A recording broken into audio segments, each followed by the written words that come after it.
अस्सलाम वालेकुम dear students. हम आज इस चैप्टर का लास्ट क्वेश्चन पढ़ेंगे जो कि है मसाइल के हल के लिए मुनासिब लायाम कि एक जमहूरी रियासत में मामलात को कैसे सुलझाया जाता है और किन अनासर से काम लिया जाता है। स्टूडेंट्स, हुकूमत जो होती है किसी भी रियासत की वो एक आज़ाद और खुदमुख्तार होती है। रियासत में दाखिली और ख़ारजी जो होते हैं वो बहुत सारे हुकूमत को मसाइल का सामना होता है, तनाज़ात भी होते हैं, लेकिन इन मसाइल को हल किया जाए कैसे किया जाए तो ज़रूरत इस बात की होती है कि ऐसे तमाम अमूर जो हैं वो पुरअमन और उम्दा तरीके से तय पाएँ और यानी कि किसी किस्म का खून खराबा ना हो। वो दिन तो गुजर गए जब ना मसाइल को हल करने के लिए ताकत का इस्तेमाल किया जाता था, जंग वगैरह होती थी, लेकिन अब जो है वो मसाइल को हल करने के लिए टेबल टॉक्स होती हैं, मुज़ाकरात किए जाते हैं, बहस मुबाहसे होते हैं।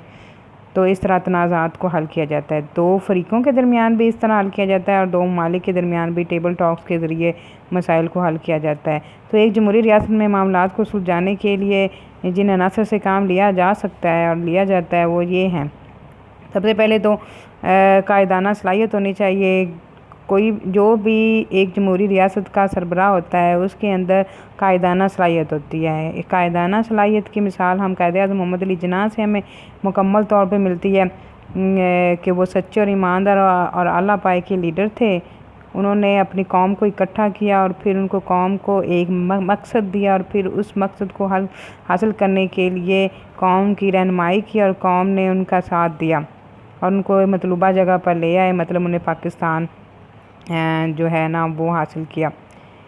इसके अलावा देखा जाए तो कायद-ए-आज़म के साथ एक और शख्सियत भी हम देख लेते हैं, वो है सर सैयद अहमद ख़ान कि उन्होंने कौम को तालीम फराहम की जिसके ज़रिए उनके अंदर अक्ल और शऊर पैदा हुआ और वह आज़ादी के लिए सोचने लगे।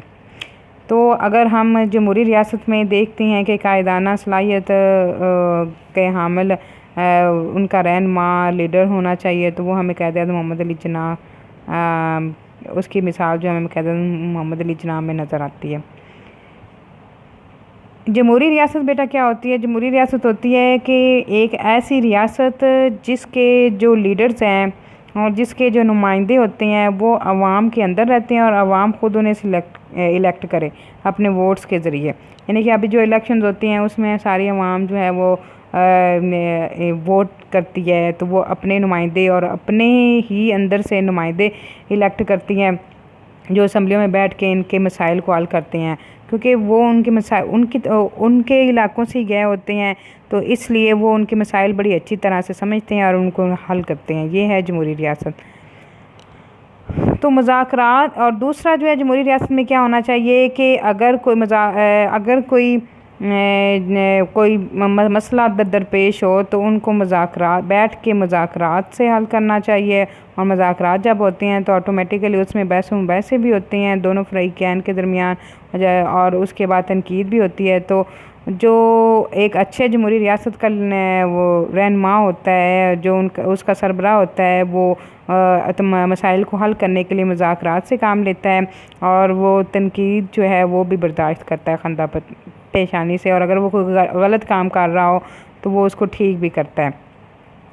तो अगर देखा जाए तो कायद-ए-आज़म मोहम्मद अली जिन्नाह जो है उनकी मिसाल हमारे सामने है। वो गुफ्तगू बहस मुबाहस और मुज़ाकरात पर यकीन रखते थे। उन्होंने ना सिर्फ अपनी मुस्लिम लीग के अंदर मुज़ाकरात करते थे बल्कि वो हिंदुओं और अंग्रेज़ों से अलग अलग और मुश्तरका तौर पर भी बातचीत करते थे। तो क़याम पाकिस्तान जो है वो मुसलसल मुज़ाकरात बहस मुबाहस और दलाइल का ही नतीजा है। इस लड़ाई झगड़े से पाकिस्तान हासिल नहीं हो गया बल्कि टेबल टॉक से मुज़ाकरात से हासिल हुआ है। इसके अलावा एक जमहूरी रियासत में क्या होना चाहिए? एक जमहूरी रियासत की जो अवाम है उसके अंदर इत्तेहाद होना चाहिए कि उनमें फ़िरका परस्ती नहीं होनी चाहिए, उसमें नस्ली तासुब नहीं होना चाहिए, सूबायत परस्ती नहीं होनी चाहिए, बल्कि वो सूबों के अलावा उनकी जो सोच है वो उनकी सोच कौमी होनी चाहिए और उनमें इत्तेहाद होना चाहिए। इसके साथ साथ जब उनके अंदर इत्तेहाद होगा तो उनके अंदर यकीन पैदा होगा کسی بھی کام کو کرنے کے لیے ان میں یقین پیدا ہوگا، اپنے اوپر اعتماد ہوگا، اور جب یہ اتحاد اور یقین دونوں چیزیں ہوگی تو آٹومیٹیکلی ان کے اندر نظم و ضبط پیدا ہوگا، اور نظم و ضبط کسی بھی قوم کی ترقی کے لیے انتہائی ضروری ہوتا ہے۔ جس طرح ہم قائد اعظم کی مثال اس کے اندر بھی لیتے ہیں کہ قائد اعظم نے اتحاد، یقین اور نظم و ضبط کا نعرہ لگایا۔ اس نعرے نے غیر مہذب، مایوس اور کمزور قوم کو ایک سیسہ پلائی دیوار بنا دیا، اور وہ مسلم لیگ کے سبز جھنڈے تلے متحد ہوئے، اور انہوں نے آزادی کی جدوجہد میں زبردست اور تاریخی کامیابیاں حاصل کی۔ وہ سیاسی، تعلیمی، معاشرتی اور دیگر شعبوں میں منظم ہوئے اور اپنی منزل کو پانے میں انہیں کامیابی حاصل ہوئی۔ یعنی کہ جب تک مسلمان مسلم لیگ کے جھنڈے تلے اکٹھے نہیں ہوئے تب تک وہ پاکستان حاصل کرنے کے لیے انہوں نے کوششیں نہیں کی، اور جیسے ہی وہ اکٹھے ہوئے انہوں نے کوشش کی اور پھر پاکستان حاصل کر لیا۔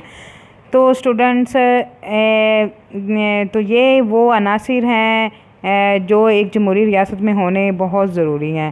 تو یہ تھا ہمارا اس چیپٹر کا لاسٹ سوال، اور اب یہ چیپٹر کمپلیٹ ہو گیا ہے۔ کل اب ہم اس کے MCQs اور شارٹ کویسچنس کریں گے۔ اپنا خیال رکھیے گا۔ اللہ حافظ۔